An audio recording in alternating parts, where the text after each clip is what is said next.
14 июльдә чыккан «Маяк» газетасына кыскача видео күзәтү. Тырышлык һәм мәхәббәт гармониясе. Сарлы авылыннан Абдуллиннар гаиләсенең күркәм һәм үрнәк үй хатасы белән таныш булыгыз. Татарстан Республикасы сәламәтлек саклау министры Марсель Миңнуллин Азнакайга 12 июльдә эшлекле визит белән килде. Суд һәм матбугат.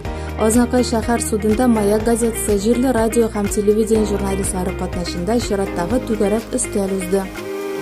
Ниһаять, уку елын ябып, аңа тулы нәтиҗәләр ясар чак җитте. Ирешкән уңышлар һәм хәл итәсе мәсьәләләр турында Мәгариф идарәсе җитәкчесе Зөлфия Гыйлаҗева җиткерде.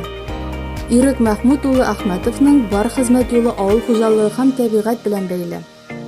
Шәһәребездә Хатира апа һәм Расих абый Вәлиуллиннар гаиләсе бик күпләргә үрнәк булып, 53 ел бергә гомер итә. Азнакай шәһәрендә гомер кичерүче Мәрхәбә Исхакова бар табигать чәчәккә күмелгән чорда үзенең 95 яшь юбилеен билгеләп үтте.